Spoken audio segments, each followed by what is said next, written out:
ഓം ഗുരുഭ്യോ നമ. ഓം നമോ ഭഗവതേ വാസുദേവായ. ഓം നമോ നാരായണായ. നാരായണീയം ദശകം 44, ശ്ലോകം 5-6.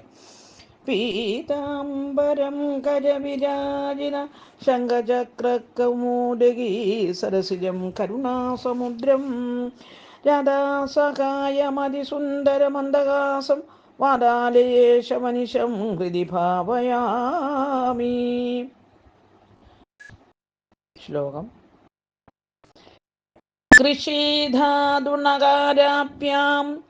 സത്താനന്ദാത്മതാം കിലാഭിലമൻ ജഗദഃ കർഷിത്വം വാ കഥയദൃശി കൃഷ്ണനാമദേ വേദനോൻ.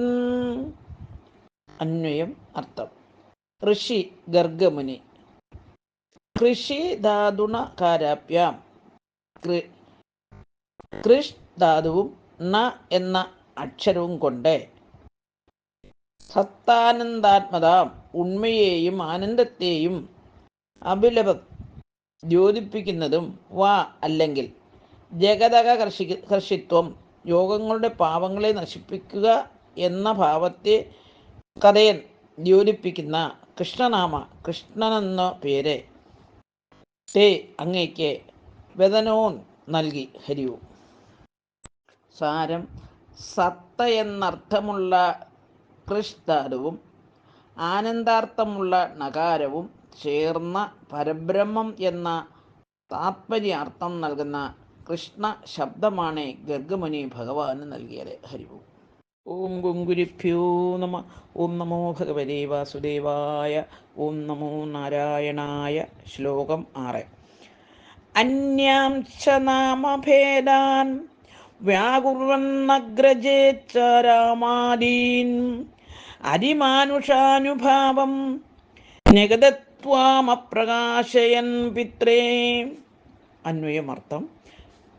ഋഷി ഗർഗമുനി അന്യാൻ മറ്റു ചില, നാമഭേദാൻ ച നാമങ്ങളും, അഗ്രജേ ജ്യേഷ്ഠനെ, രാമാദീൻ രാമൻ തുടങ്ങിയ പേരുകളും, വ്യാകുർവൻ വ്യാഖ്യാനിക്കുന്നവനായിട്ട്, ത്വാം അവിടുത്തെ, പിത്രേ പിതാവിനായിക്കൊണ്ട്, അപ്രകാശയൻ പ്രകാശിപ്പിക്കാതെ, അതിമാനുഷാനുഭാവം അതിമാനുഷമഹത്വമുള്ളവനാണെന്ന് നഗദത് പറഞ്ഞറിയിച്ചു. ഹരിവും.